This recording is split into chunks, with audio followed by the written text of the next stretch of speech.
Hi, everybody. Welcome to our live stream here from our headquarters from Berlin.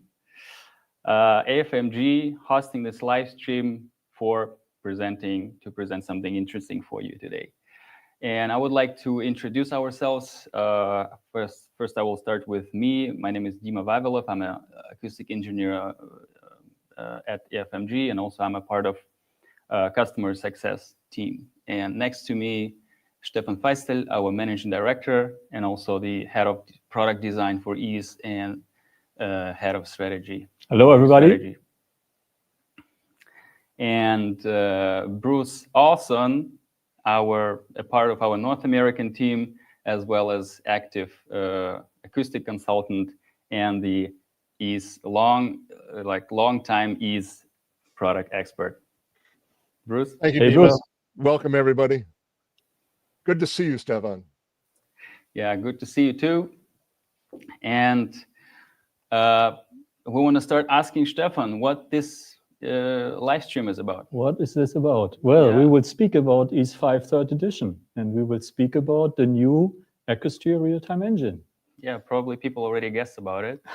And I will introduce 3 sections of this live stream, which will be split into. And the first section is major feature highlights that are brought about since the launch of 2nd edition, means that the ones we developed last year. So we will make like a short recap demonstrating major updates. And then the second one will be dedicated to a new engine itself. And yeah, we will talk about vision and stuff, and we'll demonstrate as well practical workflows and some practical improvements for the regular workflows of sound engineers, how they design sound systems. And the third part is the communication with you guys, which is the Q&A session, question and answer. So we encourage you to leave your comments in a live chat, and we will try to answer as many questions as possible in the third part of this live stream. So yeah, feel free to leave your comments, leave your questions, and we'll get started with the first part. Yeah. So we would like to ask Stefan to tell us a little bit about the history of EASE and come to a point of what is the 3rd edition, exactly what it consists of. Yeah, Right. What is maybe the vision and the values of it. Right. Now, when we talk about EASE, we should say that EASE has quite a bit of a history. EASE 1.0 was introduced by Dr. Arnold in 1990 at the AES in Montreux. That was still in MS-DOS times. Then we moved to the Windows platform, and just 2 years ago, EASE 5 was published on a new platform, .NET, 64-bit base, DirectX, and so forth. And it was developed on a completely new architecture. It allowed us to build feature on feature, to provide a modern, responsive user interface, and to provide also monthly feature updates that were published over the course of the last 2 years, leading to the 2nd edition last fall and leading to the 3rd edition this fall. Yeah, sounds really nice. And then I think also, in my opinion, EASE 5 follows the concept of making it really interactive. So we're kind of pointing that direction all the time. Right. And this is what we also want to show in this section by demonstrating what we have achieved in that road of interactivity. And we would like to launch, we will like to split it also in 3 sections and demonstrate, major upgrades and major improvements into that interactivity into first drawing the model. Then the second video will show managing materials, and finally managing loudspeakers and receivers. And I would like to ask Bruce to comment on the first one. I will launch it here. So we've spent a little bit of time. We've built a nice model, and the architect has now decided that he doesn't like how the back wall looks. we're going to grab all of the panels at the back of the wall, and we're going to rejoin them with our new join tool into a single panel. So what the architect would like now is to have sort of a design feature in the back wall, and we're going to draw that in now using one of our new tools for the polygon tool. It's an arc tool. It allows us to draw arcs as part of our polygons, and we're going to add that to the back wall so that we can apply some acoustical material in that area. So now that we've got that drawn, we need to now subtract it from the existing back wall that's there. We have a tool to do that called subtract faces. And once we do that, now we've got two separate faces back there so that we can then apply an acoustical material using our surfaces ribbon tab to select a new material for there. So let's go select the surface and then search for a new material, maybe this soft and porous material, and apply that. We can see down in the materials in use as we hover over the patterns, we can see what the materials are. In the faces table, we can then group those materials together and look at each of the materials and see where they are included in the room. Let's see here, I lost my notes. So once we've done that, we're now able to take a look at some of the other features that are available in the other tables. Here we can see that we've got a wide variety of ways of sorting and grouping this spaces table. Yeah, so it was about like table functionality that we can sort in different ways our data and group by the material name. Yeah, basically finding all the compilation of all the surface faces belonging to that certain material. So basically tables became really flexible in this way. Thank you, Bruce. So we are heading to a next section, which is materials management, and I will comment on that one.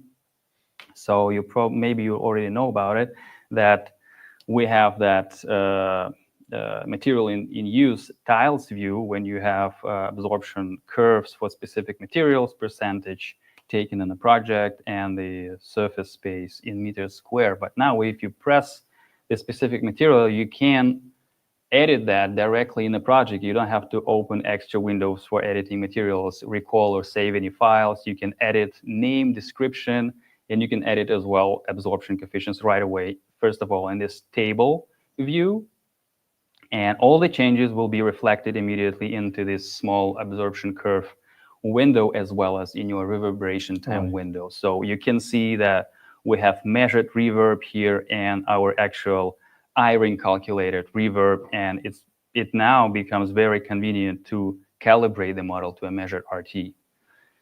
Then the next view we have developed is even more interactive, which is called absorption curve editor.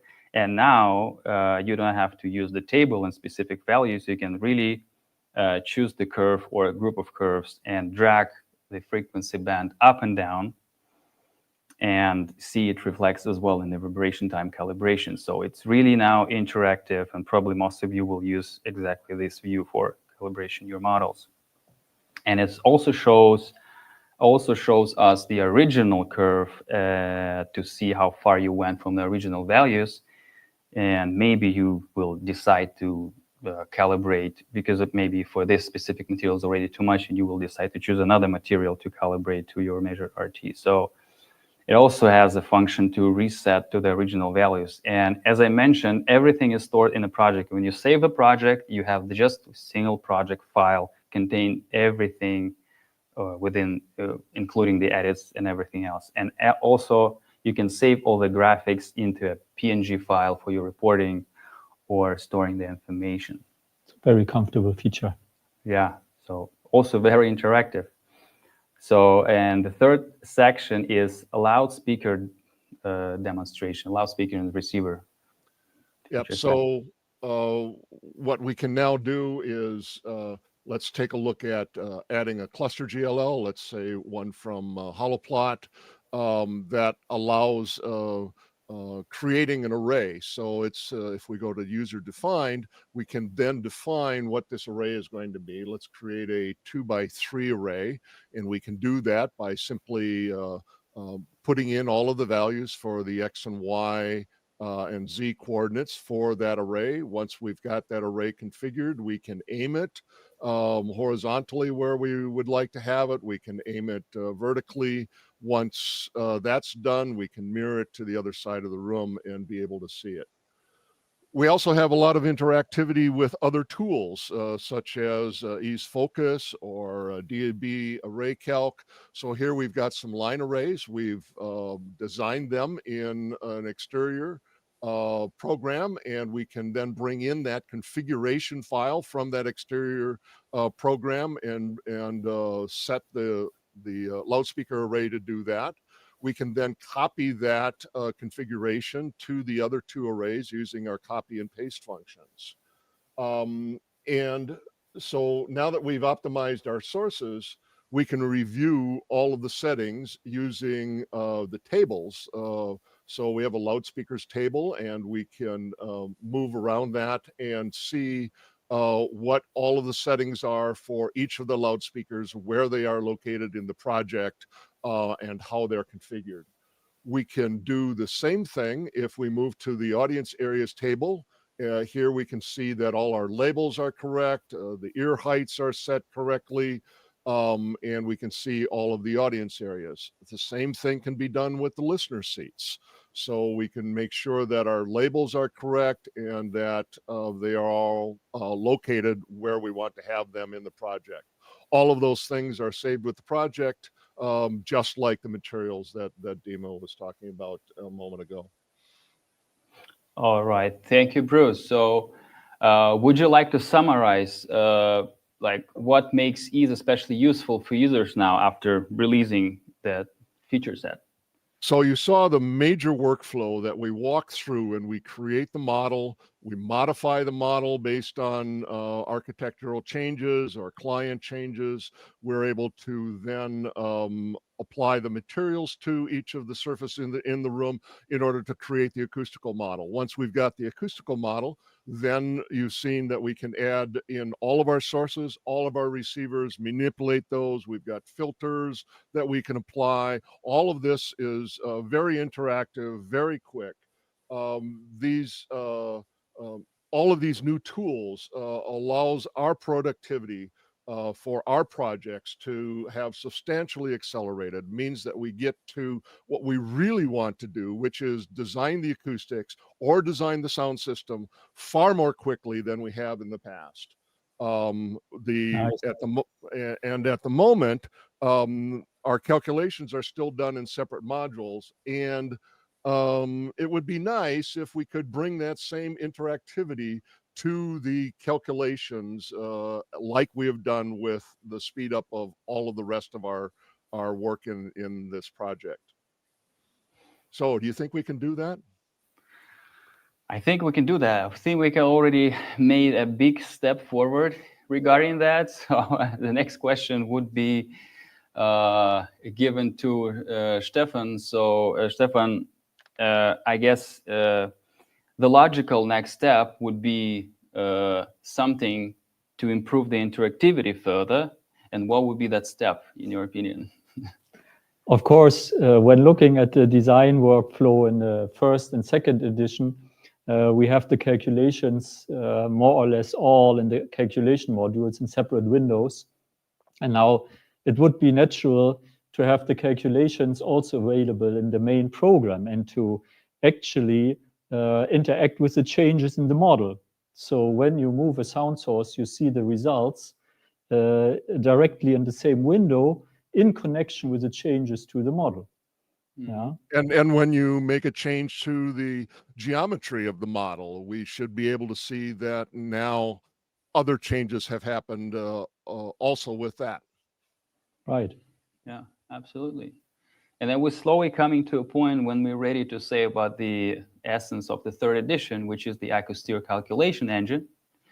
And yeah, would you like, Stefan, to give us some clue what is Acousteer exactly, maybe technical description? Sure, sure. I will not go into too many details, but just a little bit here. So the basic idea is to expand from that idea of editing the model interactively, setting up the model interactively, configuring the sound system and all of that, to show the simulation results right away. Yeah, and the new Acousteer engine, it's a real-time calculation engine. Real-time, in our case, means calculation results are provided within a fraction of a second, tenths of a second, largely. Acousteer was newly implemented over the course of the last year on that new platform, within that new architecture that provides us so many possibilities. It's a hybrid CPU, GPU algorithm that is highly parallelized. Yeah, many calculations are done in parallel, and that leads to a very responsive user interface that leads to immediate results that reflect any changes in the model that you can make. So for us, it's a big achievement. We think it's a major innovation, maybe the biggest one we had in the last decade. And at this point, I should say a big thank you to our development team for this achievement, that we could make it happen and bring it out. Yeah, big thank you for our strategy, product strategy manager as well. So if enough technical words said about the software, I guess we can go on with the practical representation. We also to spend some time showing you how it works in practice and how the user can benefit from the new feature set. And so we're going hands-on now. Hands-on. Hands-on work, all right. Hands-on experience, yes. And I will start to show the model for room acoustics, maybe hybrid like room acoustics, electroacoustics as well. And this is pretty big room for with the diameter of almost 50 meters. It's pretty big hall with a lot of, you can see they're a little bit more darker than the rest of the geometries. It has a lot of audience areas, and even it has a lot of audience areas. If I go to calculations, if I show mapping, it just calculates immediately. So there's no waiting time for showing the mapping thing. And I will test it with one speaker on the right side, one line array. And if I will rotate, change the horizontal angle of that speaker, you see I'm just using this mouse scroll wheel, and every single step of the scroll wheel is being recorded, recalculated, and brought to a mapping. Just now. So Very it's nice. really fast. It's just amazing how fast it recalculates everything, whatever change I make. Like, I don't know, like if I bring that a bit higher, dragging it up and down, or maybe changing the configuration of the line array, maybe deleting some boxes within it, maybe adding some more. So it doesn't matter what change you make, it just recalculates immediately. So this is really a great achievement. It brings in a lot of opportunities. And a little bit of technical remark here. What we have as a new menu here for the calculation is, first of all, we have that drop-down menu that where you can change your color scale. You can fix the color scale. You have it, user-defined. Let's say you want to compare different projects and you want to have the similar color scale for both of them for a convenient comparison. Or you can find any other reasons to fix your scale. Maybe for reporting, you prefer some certain colors. Or you used to use the same colors every time you make a project. And then we have a variety of different resolutions as well. Absolutely, Bruce, thank you. So we have a resolution here. I put that in the beginning to intermediate, which is which corresponds to the half a meter, the distance between the mapping points, between the data points calculated. But what I can say about it is that these are based on the number of data points overall calculated. So I know that a maximum resolution corresponds to the 200,000 data points calculated in real time. So if I will switch to a high, for example, and I will select this line array, and I will also change the horizontal angle, it will continue to recalculate immediately. So maybe there is like tiny fraction of addition to that calculation. If I will set it to a maximum, I will still have it really fast. So. And then can we change the bandwidth of this as well? Yeah, so this demonstrates the spatial resolution, which is the distance between the mapping points. We also have like increased the frequency resolution of the engine within the new engine. So it now calculates. First of all, we increased the bandwidth. So now we calculate full bandwidth from 20 to 20 kilohertz. Right. And currently, the frequency resolution is ranging from broadband to 1/3 octave band currently. But yeah, so if we go, for example, to 1/3 octave band, we can choose every single frequency from 25 hertz to 20 kilohertz. Keep in mind that it's still direct mapping, direct SPL mapping. So the contribution of the room and reflections not yet considered. Yeah, not yet modal considered. behavior is not yet considered. Not yet considered. Yeah. And this check mark here is interference sum, and we will talk a little bit later about it. It applies a little bit different SPL summation method to calculate the mapping, and it's useful. I mean, it applies for simulating and calculating lower frequencies, mostly for the sub-arrays and sub-configurations, subwoofer arrangements. Not exactly the arrays. Maybe it can be like 2 or 3 subs together or whatever, or even one. So, and the last thing about it is switch on and switch off button here. When we probably usually will start with just designing or calibrating one speaker at a time, so we can switch the other 2 off, and we can focus on only the right one or the left one, correctly to say.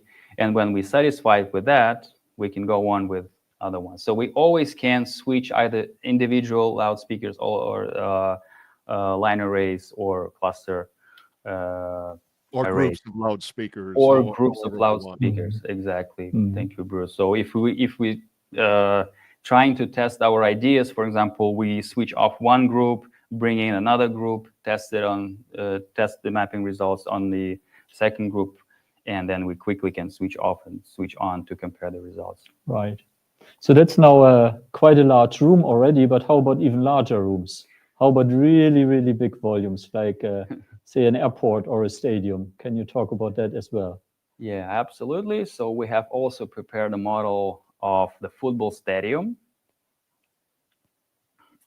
which is, I have also prepared a different, which contains only one line array here. And as you can see, audience areas are all over the stadium. So it's a huge space, and we turn on the mapping and it immediately shows up.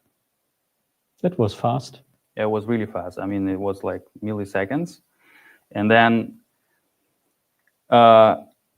even though this venue is really large, it's been calculated in the same way. It's calculated within the milliseconds with the same speed, because we're calculating data points. So now if you go to the resolution, we have the intermediate resolution on 3 meters between the data points. So the speed of the calculation will not change whatever project you have. It will be always fast. even if it's a very large project. So because usually for the large projects, we don't have to be super granular and to have a really small distance between the data points. For here, for example, if you take this stadium, I mean, the lowest maybe meaningful distance would be 1.5 meters. We can switch to high. We can always check the maximum resolution. It's still very responsive, you see, so there is no delay in calculation. So if we will switch to the maximum, which is for this stadium, it's already it's already not reasonable to calculate 80 centimeters between data points here, but it still works. So I mean, maybe somebody will just calculating everybody's ears, both ears at once. We don't need that sort of resolution normally. Absolutely. So maybe it's just a little bit slower, but maybe someone wants to confirm the calculation results for the maximum to make sure that, okay, with the maximum resolution, it shows the same picture.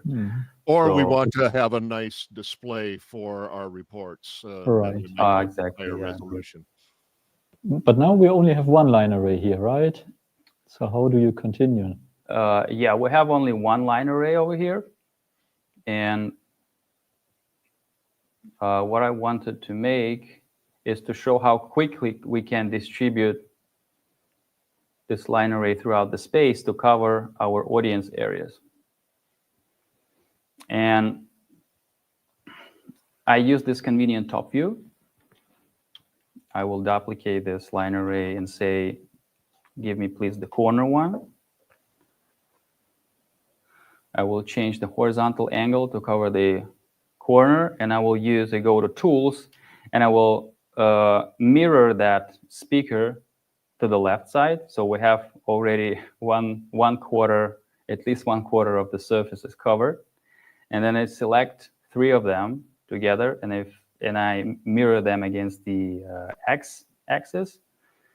That's right. We have almost covered everything here. Sorry.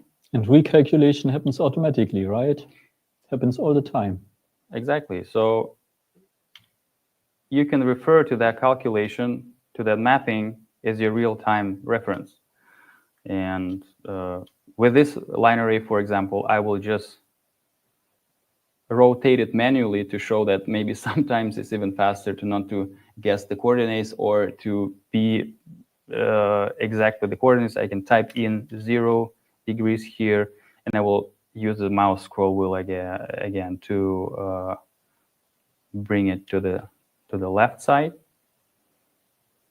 We see it not enough here, so I will bring that to the side, maybe rotate slightly.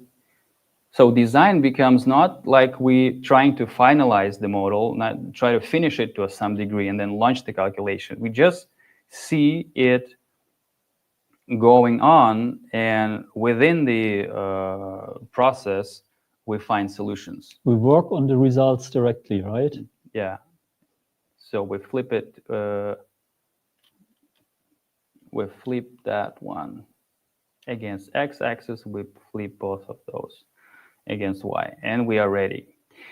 The only thing that the people who bought the most expensive tickets, we see they don't get enough SPL for announcements and music. So looks like this. So in order to change that, to correct that, I can now select all of them, exclude them from the calculation,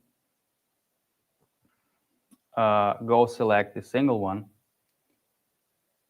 bring them in again, and let's say I want to correct that loudspeaker line array quickly. So I will point that to hit the top of the audience area.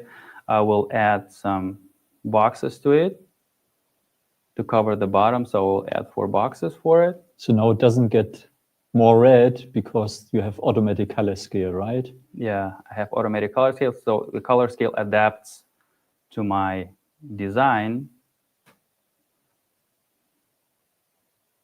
But we have to now, with the automatic scale, we have to now refer to the difference between colors. So for example, now it shows that the difference is very low. It's almost all red.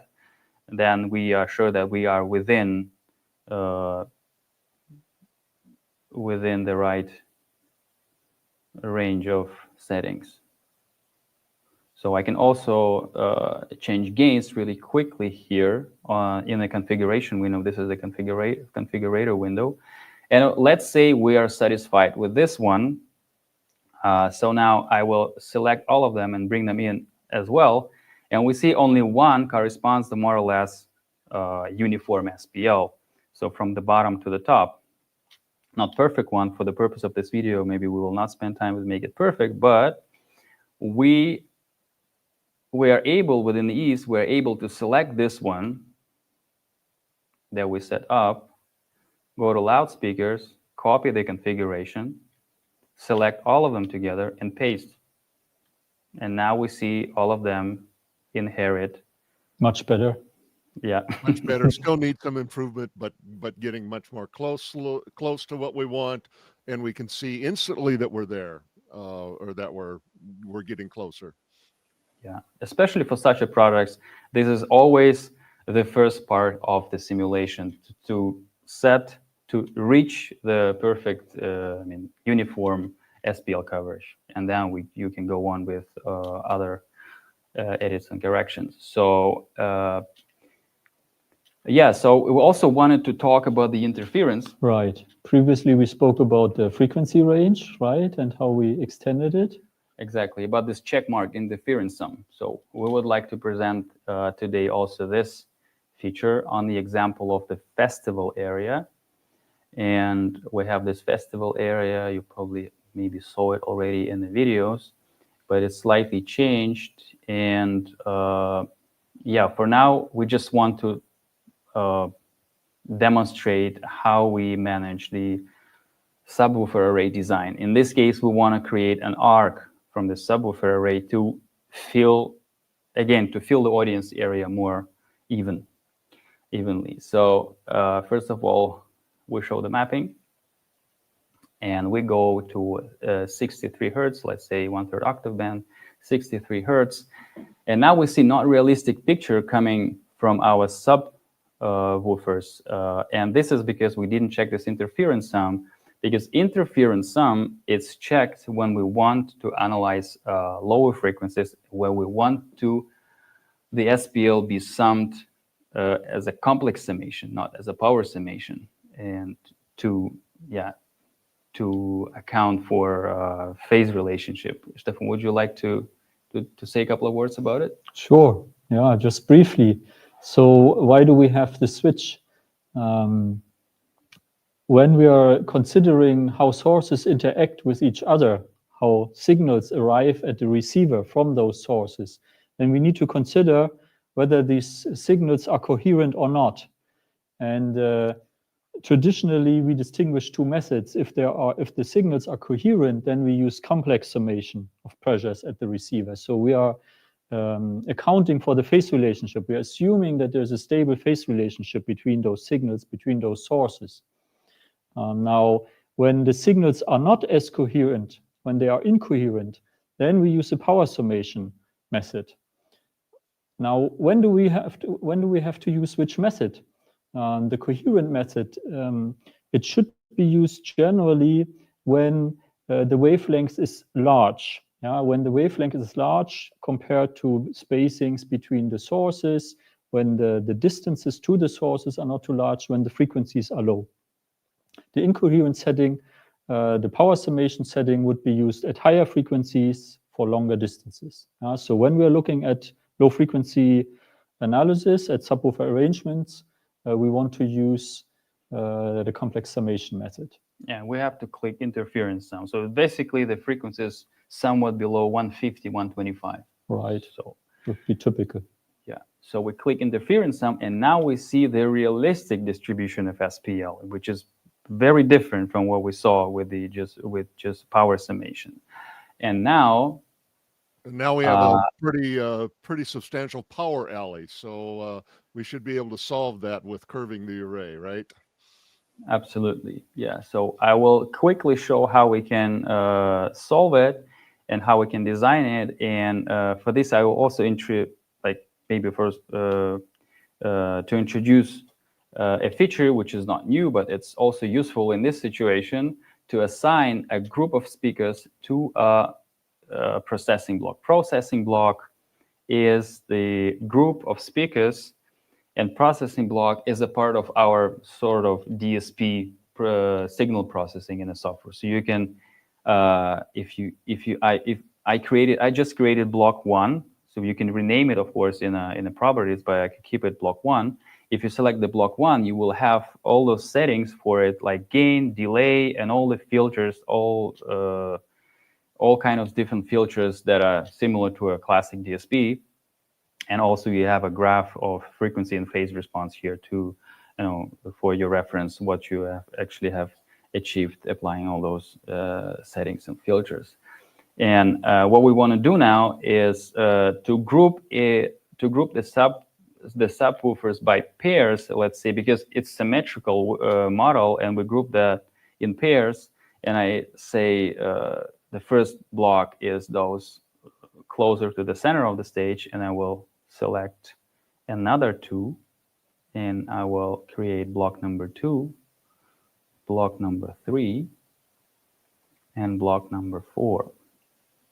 I just make it for convenience in order to, if I want to delay it and make an arc, I would probably delay a pair of them together. So this is what I do now, and I assign a delay of 1 second to this pair, a millisecond, sorry, to this pair, and it immediately reflects in a mapping. So we see how it extends, it widens, and let's say I want to apply 3 milliseconds. It's very responsive. To this one, again, a very responsive thing. Let's say 1.5 for this pair. And I will just manipulate in this example only block 3 and block 4, which is the very lateral ones and the next to them. And together with that, maybe I will try to find a sweet spot. You see, if I scroll down and up the value, I utilize this real-time engine by finding the sweet spot. For example, if I put the gain too much, the picture starts to break apart. If I will get too low, it also starts to break apart. So I can easily find a sweet spot here, which is, let's say, 4 decibel, and then for the very lateral ones, it will be like -3 decibels. And we have very uniform SPL here for 63 hertz. So this is how it works. This is just 3 examples, but we ourselves usually find more during the process of our work, reading feedbacks from our users, from customers. So you are also able to find something useful for you in everyday work. And so Bruce, you as an active acoustic consultant, what do you think? Where to apply this new functionality in your work? So there's a lot of things that we can do with these processing blocks that you were just showing here for the complex summation for the subwoofers. We can also then use them as a grouping function for our delays. So now we can select our delays that are at the back of the room and be able to adjust them in real time and find, in order to set delays, we need to have equal direct sound pressure levels in our overlap zone. So we can very quickly now adjust those adjust those levels, allowing us to then set the delays later on. In addition, we can take a look at, for instance, conference centers where we've got a lot of different loudspeakers in a distributed configuration rather than the clusters that we've been showing you, or the arrays that we've been showing you. And if we've got different levels between or if we're missing some loudspeakers, we can very quickly see where we need to add those loudspeakers in a distributed system. helps us with all speaker layouts. If we've got, here's a nice one where you can see that we've got different heights for the stairways. And so we can easily copy the loudspeakers in a stairway and give us more equal distribution between those. And we can do the same sort of thing for the distributed loudspeakers in each of the different ballrooms that we've got there. So it gives us a very interactive, easy way to lay out wide variety of systems, whether they're distributed systems or subwoofer systems or arrays or delays with arrays. Whatever configuration, we can instantly see that we've got the correct direct sound pressure coverage. It's a wonderful addition to speed up our workflow tremendously from what it's been in the past. Yeah, absolutely. Sounds promising. Sounds promising. Sounds exciting. Already been using it. It's been wonderful. Mm-hmm. Great. Thank you, Bruce. As we now understand what we have at hand to design our projects, probably you will also be interested in what our plans for future are, and maybe at least for 2025. Stefan, would you like to say something about our plans? Sure. So we've already shown over the course of the last couple of years that we can provide features quickly, and many of them as well, and also provide major innovations along the way.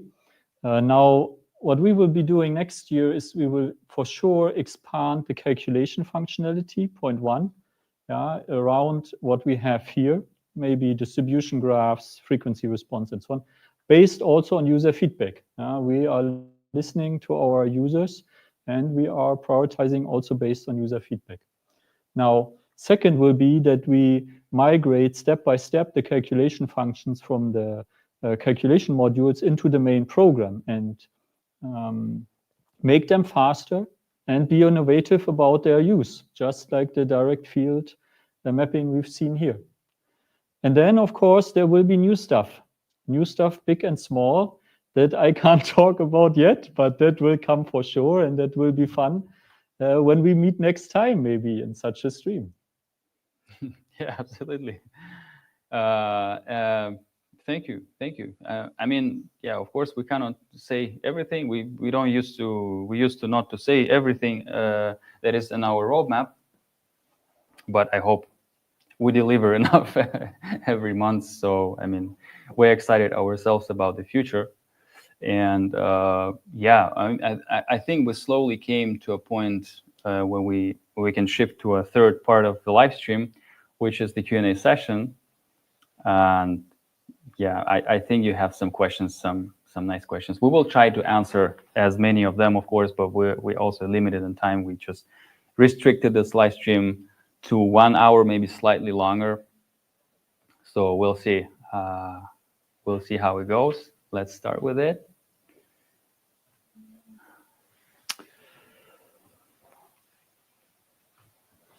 Okay, so we have one question. Arlen is asking, is Acousteer part of all three versions, EASE Junior, EASE Standard, or EASE Pro? Dima, can you speak to that? Absolutely. So yeah, we made it very simple this time. So we introduced the entire new functionality, new feature set to all of the three versions. So yeah, there is no restrictions to it. Just start whatever version you are, and you will have a full new feature set in. Yeah, that's the answer. Simple. Well, and in general, it's what EASE has always been. If we're doing direct sound mapping, then that's available in all of the things. We will see a differentiation later on when we add to this Acousteer engine, where we have a separation between the different versions. But we're always, for any of the versions, we are always doing mapping, and so that will always be available for all three versions. important to say, I think. Yeah. So we have another question by Warren. Thank you, Warren. It is about the hardware basis or the system requirements. He's working with a MacBook Pro M3 processor. Maybe I will take that for the moment. So on our website, we have a system requirements listing. However, we can say that hardware from the last 5 years or so works really well if it's PC based. If you're using virtualization, and there are several platforms like that, in many of them you can configure the virtualization to see both the CPU fully and the GPU fully, which we will require for fast calculations. As I said, it's a hybrid algorithm. It needs both to be accessible, CPU, GPU processing. And usually that can be configured through the virtualization platform. We are currently looking into all of the different options and will expand the information for these virtualized environments. So then there's another question by Chloe. Thank you, Chloe. Could ease design the system for me? Bruce, maybe you would get unemployed, I believe, if ease does all the work, but can you answer that question? Well, whenever we're talking about simulation tools, if we're asking it to design the system, that's sort of some sort of artificial intelligence. Will we have those kinds of tools in the future?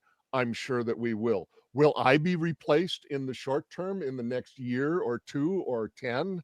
I don't think so. So what these tools are is it is simply a way for us to design the system and see instantaneously what the results are of that design. It still requires knowledge about acoustics, knowledge about sound systems, knowledge about what people want in these rooms from the sound system, from the acoustics. You must know all of those things in order to design a system in the right way for its given purposes. So there are always functional requirements. There is always a designer that needs to be involved with translating those functional requirements into the physical design. So no, ease is not designing the system for you. Ease is helping you design the system. All simulation tools are in that mode. Mm-hmm. We can certainly say that there will be helper tools in the future. We already have Autosplay and FurMaker in Ease Focus. We will have similar tools and those tools in Ease in the future. We have auto layout tools in Ease ABAC. We may have helping tools in Ease in the future, but they will not be able to replace the full design process. Okay, so we have another question. I think that's a big topic for many listeners. When will Ease incorporate FEM calculation, especially for low frequencies? Now, I will take that one for the moment as well. We've already seen, we've introduced a new calculation engine, Acousteer real time, and it does provide the full frequency range down to 22 Hertz or something. Now, it doesn't consider the room yet. And we will, step by step, we will consider the room in that calculation engine for the full bandwidth. Whether we will be using actually FEM and which sort of FEM or not, we will not talk about right now. But we want to provide the full room acoustic simulation also in the main program. And I think that answers also a question given by Warren. For our plans for Acousteer and to replace the other modules, yes, we want to migrate the functionality that's currently in the calculation modules to the main program completely. Maybe we will omit some of the functions that are not needed anymore, and maybe we'll add some new, more useful functions. But eventually, we will replace all of the external calculation modules and have everything in the main program, everything responsive, modern looking, interactive. Yeah. Okay. So now we have another question by Pedro. Where can I buy it? I would like to start using Acousteer in a project tomorrow. Dima, can you answer that one? It's easy. Hi, Pedro. Nice to see you here as well in our studio. Of course, everyone who's interested in trying or buying it, you can find the link in the description of below this video. And yeah, so basically, anytime on our website, click the link, click buy. Yeah, wait for the license to come. We ship almost real time. Ship almost real time. Almost real time, yes. It was released last week, and so it is available now. It's been shipping for exactly 1 week at this point. Yeah.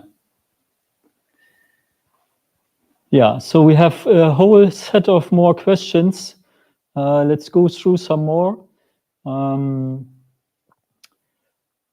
Rotislav is answering a couple of questions that are related to the extensions of Acousteer in the future. Could you tell me when we can expect some venue interaction features in Acousteer, at least shadowing, and what about weighting curves, A-weighting mainly? Thank you. So yes, and yes. I mean, we cannot do a full feature at once with everything that one can imagine in place. So we decided to cut here. Now, Acousteer is already very useful for designing coverage. And the next steps will be over the next months that we add many features that are available in the calculation modules right now, like the distribution graphs, like the ISO lines, like the A-weighting, and like the shadowing calculations. And these will not be major steps for us. The major step was this one, and we decided to make it available already and not to hold back for another 3 or 6 months. Okay, what else do we have? Well, related to that, Joe Keefe was asking about the SPL values, Z-weighted broadband level. Yes, it's Z-weighted right now, and we will be adding a weighting. But also there's one that Dima skipped over. We have something called midband, which is looking at the midband range of frequencies. And we also then have the 1 octave and 3rd octaves that we were showing. So as Stefan has just said, as we add in all of the other things that we know are missing, we will be covering that as well. So there you can see that we've got a mid-range, and that mid-band range, Stefan, is going from 400 to 5K. Is that right? Yes, 400 to 5K. Yeah, so it's similar to what we're typically doing in acoustics, where we're looking at primarily the voice band.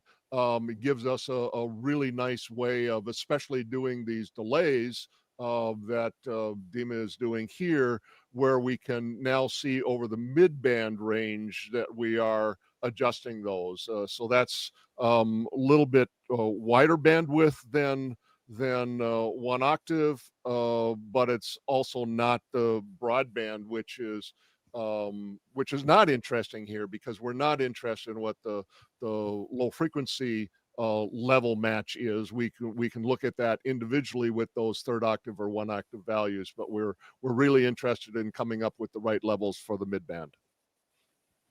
Certainly, we will expand those weighting values relatively soon. I would expect. Yeah, we can share that it's already work in progress and will be part of the next release. Yeah. So the next one in the list here is Ian. Can the 3D window be windowed out to another monitor? Dima, would you like to talk about that? Yeah. Also easy to answer. So we have all our windows very much discrete, so you can just detach it from the window, from the main window here, and it becomes a separate individual window. So of course you can drag it to whatever monitor you want, and yeah, you can combine it in any possible combination. So and you can have multiple 3D views, and they can show different things. They can be on separate monitors or together on the same monitor. So for example, this one we drag out, but we want to create maybe another 3D view, and then another 3D view will be like this. We say this will show us the front view or the view from the back. This one will show us the view from the side, let's say, and we can create, I guess, 6, right? For now, the maximum. Can be. Of that order. Of that order, yeah, I'm not sure. Well, we can use it as a third monitor or the fourth monitor or whatever, to create that representative layout for the acoustic designer. Okay, we have another question by Johnson. Thank you, Johnson. Good to see you here. Could we expect similar subarray controls as we have in EaseFocus? So EaseFocus features a number of special features for subarrays. What Dima has shown using delays and processing blocks in EaseFocus, there are some shortcuts, some controls to calculate delays for virtual arcs of subarrays. And this is something that we have very much on our mind, but it is also a question of user priorities, I would say, or user feedback. So whoever is here in this round, whoever is working with these, please let us know about your feedback. We have a product management system where we are counting votes on features, and all the time we are using that as a basis for decision making. And whether detailed subarray controls come into EASE-5 will be partly based really on user feedback. And we work on those things that are most important to our users. Yeah, for instance, A weighting is already higher than subarray controls, and so it is coming forward a little bit sooner. But that's how we judge what it is that we want to do, is what is our user feedback? What is the most important thing to you? And if it's really important to a lot of people, then we will incorporate it sooner rather than later. Yes. So if you want to give us feedback, it's been mentioned before, but please use our contact form, use our support channel, use our forum, use the social media, get in touch in any way. We'll be happy to see you. Next question by Zuri, I believe we have already answered. Distribution, ISO lines, values and mapping. Yes, the peak function will also be back. That's also part of the next release. So that should be okay. Then there's a question by Avon. Is it possible in settings to define auto report generator? Some tenders ask for this, and some tenders ask for this, and some tenders ask for that. Bruce, do you want to speak a little bit about report generation, where we are headed? Yeah, so at the moment, we don't have report generation like we do have in some of our other tools like EaseFocus and EaseEvac, but we have been working on and thinking about what those reports should look like and how they should be assembled. So a recent innovation in the calculation module for EaseFive was being able to select which sorts of maps would you like to convert to PNG. So that is sort of the first step. So the next step after that is being able to save and store and recall what sorts of things are being included in reports. So there are a huge number of things. So this is a much more complex program than either EaseEvac or EaseFocus, where it's relatively easy to decide what are the things that need to be reported. So if I'm working on an acoustical project, I need to report things related to reverberation time, to panel coverage, how much absorption is in the room, and so on. If I'm working on the sound system, then I need to report more like EaseFocus, where it's giving me the details of how many loudspeakers, where they're located, and so on. So we've got a large number of different report requirements. And we're, again, as Stefan has mentioned, we're absolutely interested in any sort of standard reports, any sort of standards that you need to follow, please let us know. We know about a lot of them, particularly DIN standards and ISO standards. But if there are others that are requirements for you, we'd be very interested in what those reports need to look like so that we can incorporate that into our report generation. So it's a long topic. We've done some work on it and we have a vision of where we need to go. We're very interested in having your feedback on what are the items that you need to report out on. Yeah, I think we can say that now that we have the first calculation results in the main platform, it makes sense to think more deeply about how we provide automated reports, automated result output from the main window. Okay, let's move ahead. We have quite a few questions. I'm not sure we can finish them. We can answer them all, but let's answer some more questions if you still want to stay with us, Bruce and Dima. So maybe I will take Simeon Chumanichian. Yes, I was headed there. Go ahead. Probably from Indonesia, if I'm not mistaken, from Niani city even. Well, yes, from for the subwoofers, 25 hertz. Of course, we cover that, I guess, in this stream.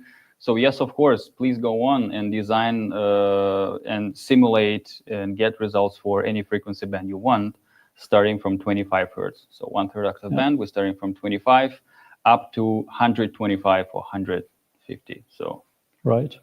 So we hinted at the frequency resolution previously. Maybe we can briefly mention that the calculation engine in the background is using at least 1/24 octave resolution. It's actually higher, and it has some advancements, some additional improvements internally. But if we go down to the lower end of the 25 hertz band, really. Yeah. Okay. So that works. Yeah. So there's a question by Paul. Paul, so nice to see you here. Paul Malpas. Can you clarify if EASE 5 3rd edition requires an upgrade license from 2nd edition? Now, that's a big topic, right? Dima, what can you say about it? Yeah, so this is kind of already in the discussion of, we cannot say everything about this, but it is sort of. If you're coming from EASE 5 2nd edition, then EASE 5 3rd edition is a free upgrade. Everybody who holds an EASE 5 license gets it for free. Yeah. So no matter which version you have on EASE 5, you get the latest version for free. Acousteer comes for free. Absolutely. Yeah. It doesn't have any extra, product as it's not an extra product. It's just already included in a product range from junior to standard to pro. Right. So. Yes. So sorry if I have confused you. Yeah. I just didn't. Okay, that's fine. So there's Tanju. Tanju is asking, will it be possible to design acoustics for outdoor events with the new EASE? If not, do you have any plan? Outdoor events with the new EASE. Bruce, are you still around? Do you want to help us out with that question? Sure. Well, you saw in that 3rd demonstration that Dima had there, that was an outside venue. That was a typical outside venue. The only faces that were there were the ground faces and the shell around the band stage. And so, yes, we can do outside systems. We had an interesting question on support earlier today. Someone was wondering, where's the open button that we used to have in EASE 4? We no longer have, is the project open or closed? We don't care. Especially for direct sound, we're only looking at what the distribution is onto the audience areas that we have chosen, and we're able to do outdoor venues as easily as we're able to do indoor venues. As we incorporate some of the more advanced mapping routines, Aura already does not require a closed room in order to do its full calculations. So we will continue going in that direction. Right. So maybe we should mention a good point, Bruce, about the room being open, being allowed to be open. Maybe we should mention that EASE is not an emission forecast software. We can't do simulations for kilometers, for miles away. Yeah, we are considering air as an undisturbed medium. Yeah, propagation of sound is undisturbed. That means we do not consider turbulence, winds, temperature gradients, and all of that. So for large outdoor events, if you're looking at the neighborhood, you must employ a different kind of software that you cannot do with EASE. Yeah, but anything happening within the audience, generally speaking, you can do very well with EASE. Okay, next question. I'm sorry, Kajetan Kriston. I'm sorry if I pronounced your name wrong. Can we expect real-time calculations for parameters like STI value with Aura mode? So that's a hot topic, I would say. For the moment, I can promise that we will move the Aura calculations to the new modules and they will become part of Acousteer in some way. How fast they will be, we will not talk about at this point, but as soon as we have news, we will, of course, share them. We will definitely achieve major improvements. Okay, another question by Geir Christoffersen. Does the loudspeaker data from the manufacturers now include info down to 20 Hertz? Does one of you want to cover that? The GLL generic loudspeaker data format that we introduced with EASE 4.2 some decades ago has always supported frequency response down to 20 Hertz. So it's dependent completely on the manufacturer's capabilities of measurement. And for manufacturers that have released subwoofers, they have certainly included the data down to the lower limit of 20 Hertz. And that lower limit of 20 Hertz is defined by the GLL itself, isn't it, Stefan? Yes. So, for example, subwoofers are already prepared for simulation in EASE Focus, like you mentioned before, and those GLLs can be used right away in EASE. There's actually a big database of subwoofer GLLs that you can use right away in EASE as well now. Yeah, so the limitation is really due to the manufacturer's measurement capability, not to the data format itself. The data, so we have a large database that includes good data down to 20 Hertz if the loudspeakers are capable of that. All right. So now I can see we still have quite a few questions, but maybe we take one last question and we finish almost in time. At university, it was the academic quarter for us. We finish in time for university applications, 15 minutes. We take another question by Paul that's probably interesting for many users as well. Can we expect STI calculations in Acousteer using statistical calculation methods, not Aura, as we do in EASE EVAC? Does anybody want to chime in? Yeah, so I look at that as that is something that is using the data that's already appearing in the acoustical parameters window, and it's using the direct sound field. And so we already have all of the information that we need to be able to do those STI calculations. So as Stefan mentioned before, we wanted to release this in a useful form. And those kinds of things are going to be relatively low effort additions, but they will be driven by our user feedback. Already from, I can tell you that this user has already requested that. So I know it's at least in the planning stages, and I'm sure that we'll see it relatively soon, over the next few months at least. Yeah. And we can also say that because we already have the data, both the reverberation time as well as the direct field calculations, the calculation time itself should not increase dramatically for the statistical mappings. That's right. Yeah. Okay. we have almost everything in place already.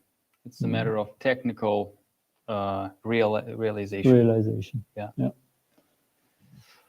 So, I guess we have to say that we ran out of time, and we came to a point when we want to still say that if your questions weren't answered, then please use our contact forms in social media and on the website, communicate or any communication channels to leave your questions, leave your comments, leave your feedback, and we can say that we answer all of them. So and we encourage you to use our software to if you don't have it yet, to use the link below in the description and install the version, the trial version. You use it for 2 weeks, and even you're able to compare different versions of Ease, Junior, Standard, and Pro. And yeah, so every option is available.